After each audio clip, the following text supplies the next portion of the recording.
नमस्कार मित्रांनो, learn English through Marathi या प्रोग्राम मध्ये आपलं सर्वांचं स्वागत आहे. आणि आजचा जो आपला टॉपिक आहे तो थोडा वेगळा आहे. तर टॉपिकचं नाव काय आहे?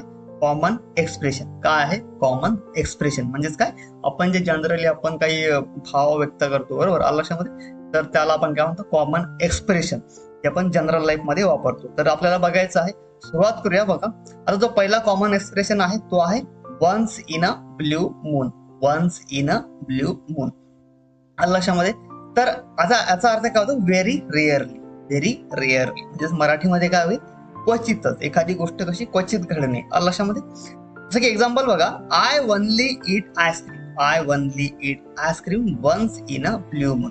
म्हणजेच काय? न खाल्ल्यासारखंच. की बाबा I only eat ice cream once in a blue moon म्हणजे मी आईस्क्रीम खातो पण कधी कधी, व्हेरी रेअरली लक्षामध्ये, क्वचितच मी खातो.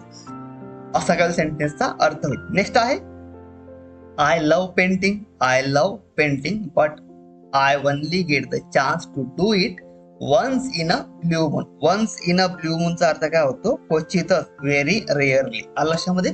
म्हणजेच काय? मला पेंटिंग करायला आवडतं बरोबर, पण मला चान्स कधी मिळतो? व्हेरी रेअरली म्हणजे मला क्वचितच ते करण्यासाठी काय मिळतो? चान्स मिळतो किंवा संधी मिळते लक्षात. नेक्स्ट आहे makeup your mind. Makeup your mind बरोबर. तर त्याचा अर्थ काय होईल? To decide. टू डिसाइड म्हणजेच काय? डिसाइड करणे, डिसिजन घेणे, निर्णय घेणे लक्षामध्ये. असा काय सेंटेन्सचा अर्थ होईल. मेकअप युअर माइंड म्हणजेच काय? To decide. एखादा निर्णय घेणे. जसं की एक्झाम्पल बघा, it's time to make up your mind. To make up your माइंडचा अर्थ काय होतो? टू डिसाइड म्हणजेच काय? निर्णय घेणे. It's time to make up your mind about the vacation plan लक्षामध्ये. आता बघा, सेंटेन्सचा अर्थ काय होईल? हाच टाइम आहे. It's time to make up your mind म्हणजेच काय? निर्णय घेण्याचा टाइम आहे. अबाउट कशाबद्दल? जो तुमचा व्हॅकेशनचा प्लॅन आहे, जो सुट्ट्यांचा प्लॅन आहे त्याच्याबद्दल लक्षामध्ये. असा काय सेंटेन्सचा अर्थ होईल. नेक्स्ट आहे I can't wait all day. I can't wait all day make up your mind म्हणजेच काय? मी पूर्ण दिवस वाट बघू शकत नाही लक्षामध्ये. मी पूर्ण दिवस वाट बघू शकत नाही. तर मेकअप युअर माइंड म्हणजेच काय? तुमचा तुम्ही काय करा? डिसिजन घ्या, निर्णय घ्या लक्षामध्ये. असं काय सेंटेन्सचा अर्थ. आता बघा नेक्स्ट आहे not my cup of T. Not my cup of T. आता याचा अर्थ काय होईल? Not interested. काय होईल? नॉट इंटरेस्टेड म्हणजेच काय? मी त्याच्यामध्ये इंटरेस्टेड नाही आहे लक्षामध्ये. मी त्याच्यामध्ये उत्सुक नाही ती गोष्ट करण्यासाठी लक्षामध्ये.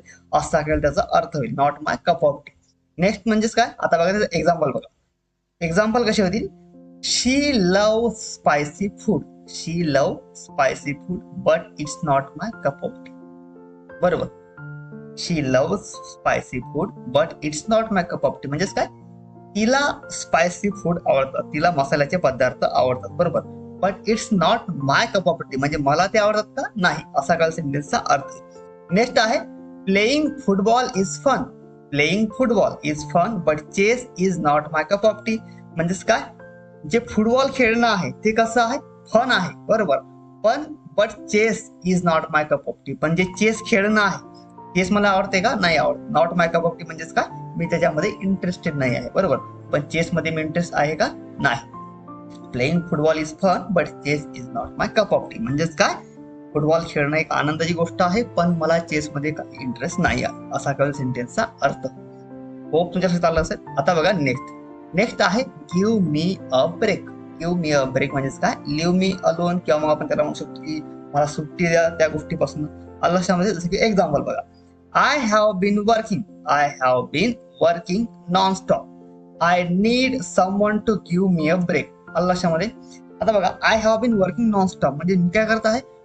नॉन स्टॉप म्हणजे मी कंटिन्युअसली काम करत आहे. आणि आय नीड समवन म्हणजे नीड म्हणजे काय? आवश्यकता. मला कोणाची तरी गरज आहे जो मला सुट्टी देईल लक्षामध्ये. मला सुट्टी मिळेल कामापासून. असा काय सेंटेन्सचा अर्थ. नेक्स्ट आहे I need break from this constant pressure. I need a break from this constant pressure म्हणजेच काय?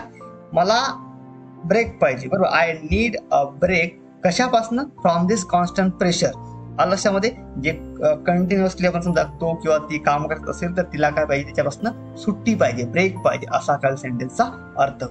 आता बघा नेक्स्ट आहे not in my books. Not in my books not in my बुक्सचा अर्थ काय होतो? डिसअग्री. बरोबर, असहमत असणे मराठीमध्ये. नॉट इन माय बुक्सचा अर्थ काय होतो? डिसअग्री. आणि याचाच अर्थ काय होईल मराठीमध्ये? असहमत असणे. आलस्यामध्ये म्हणजे एखाद्या गोष्टी सहमत नसणे असा होईल त्याचा अर्थ. एक्झाम्पल बघा, एक्झाम्पल वरून अजून चांगल्या प्रकारे लक्षात येईल. जसं की पहिलं example, that kind of behaviour is just not in my book. That kind of behaviour is just not in my books म्हणजेच काय? त्या प्रकारचा व्यवहार, त्या प्रकारचा स्वभाव. बरोबर, त्या प्रकारचा व्यवहार स्वभाव म्हणतील त्याला.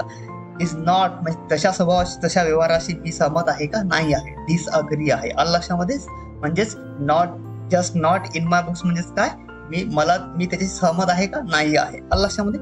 नेक्स्ट आहे, that is an interesting perspective. That is an interesting perspective but it's not in my books.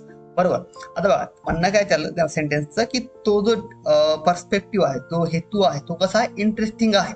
But it's not in my books. पण मी त्या पर्स्पेक्टिव्हची, त्या म्हणजे हेतूची कसं आहे? मी आहे असहमत. बरोबर, मला त्या गोष्टी म्हणजे डिसअग्री आहे त्या गोष्टीशी. लक्षामध्ये असा काल सेंटेन्सचा अर्थ. होप तुमच्या लक्षात आलं असेल. एखादी काही अडचण असेल कमेंट बॉक्समध्ये लिहून पाठवा. व्हिडिओ कसा वाटला ते पण कमेंट बॉक्समध्ये लिहून सांगा. व्हिडिओ आवडला असेल लाईक करा, शेअर करा, चॅनलला सबस्क्राईब सुद्धा करा.